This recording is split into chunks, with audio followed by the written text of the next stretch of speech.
If you found this video, it's your lucky day. And afterwards, you might want to look into the Ark of Covenant, the lost city of Atlantis, because you have a knack for uncovering hidden treasures. And this one might be better than them all, because is there any greater satisfaction for a decent person than to watch a liar's world of deception just get torn down?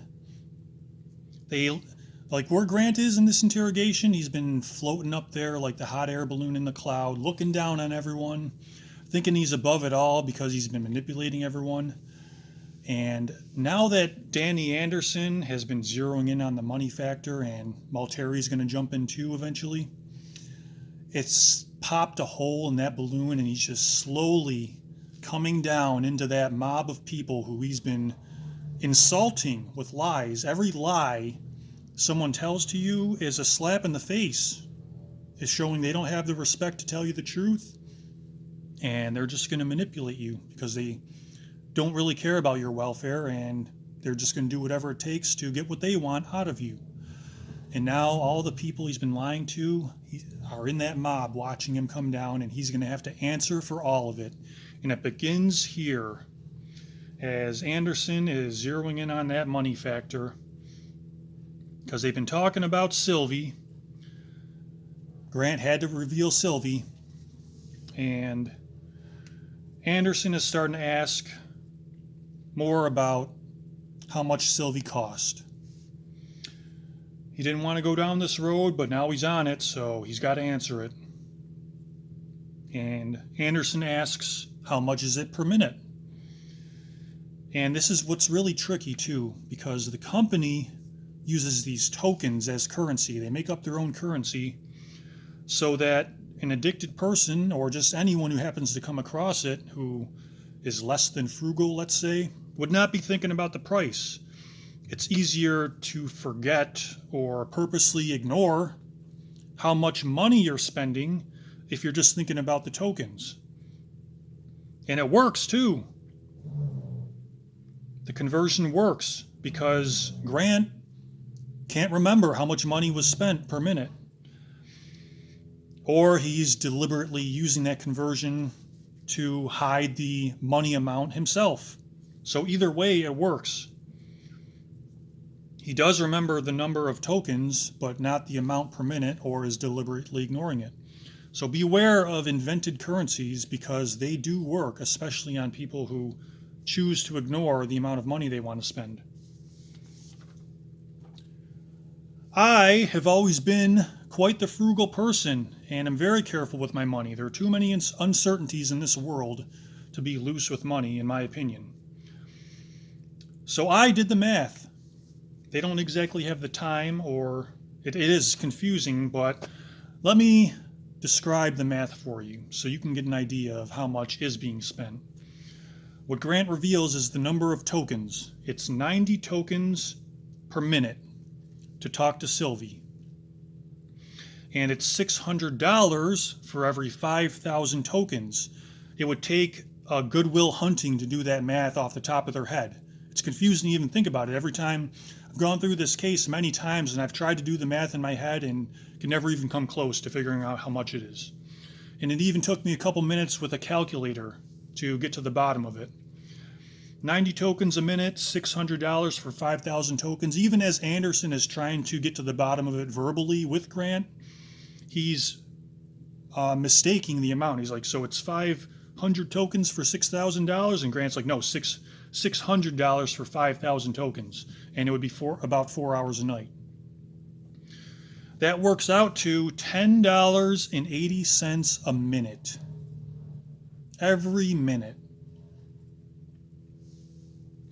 So, of course, you would want to turn a blind eye, whether you're the customer who doesn't care about how much money they're spending because you're not earning most of what you're spending, or you're the provider of the service who doesn't want the customer to catch on to how much money they're blowing and spoil their fantasy world.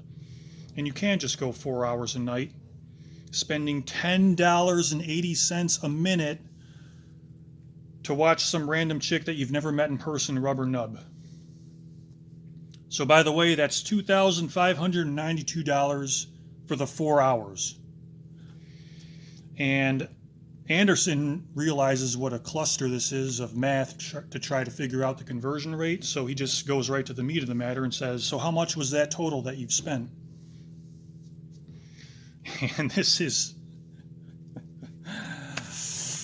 hilarious, watching Grant fumble around. I mean, the crime is horrible, which makes it all the more satisfying. The horribleness of the crime makes it satisfying to watch the criminal fumble their way through and just try to backtrack and walk back everything and try to get out of it, because he doesn't want to admit the grand total. It's amazing. Like, he's too far in it to deny what he did, and he's gone as far as admitting to the number of tokens and saying how much the tokens are worth. But now Danny Anderson is getting right through the conversion rate and asking, what's the grand total, Grant? And Grant kind of slouches and rubs his mouth and hesitates because he's thinking, is there any other answer in the world I can give than the truth, which I absolutely do not want to give? So he's thinking, and then he finally mumbles, well, I think it's somewhere in the area of about $200,000.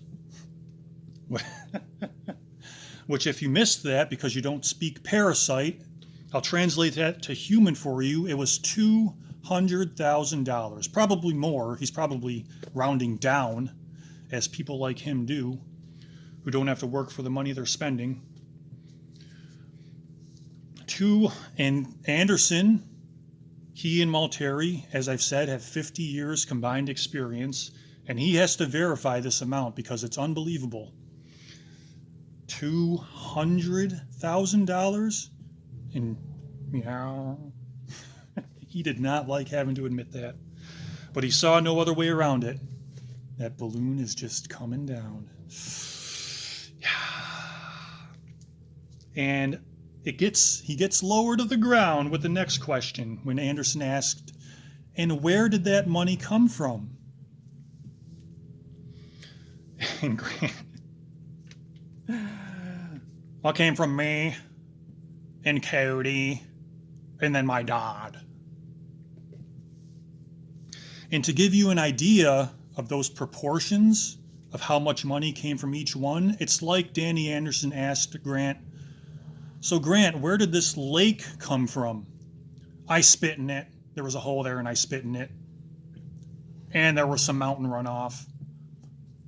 And a glacier melted thousands of years ago. Those three things are where the lake came from. Yeah, that's about the equal proportions to the money. All three of those things made the lake. So it's getting ridiculous now, to the point where, like, Anderson has changed and Malteri is changing too. Anderson is no longer just the friendly guy asking about Grant's life. He's really focusing in on these important factors, and his questions are coming faster and furiouser. And Malteri fires her first shot, because so far she's kind of been pretending to be the aloof, almost a secretary to Anderson, but we'll see that she's anything but as her change takes place, because she's just been taking notes and making the occasional innocent comment like, oh, I don't even know what streaming is. Oh. I've heard of a video game once when I was a kid. But now we get to see a glimpse of who she really is, because Grant is struggling to describe his father's attitude towards the whole situation, about stealing their retirement from them and then not caring about it and not doing anything to try to pay them back, and probably just a world of lies. As when this whole picture becomes clearer, we'll see just how much of a liar Grant really is. One lie can destroy a relationship. That's the power of a lie. One lie can change a relationship forever.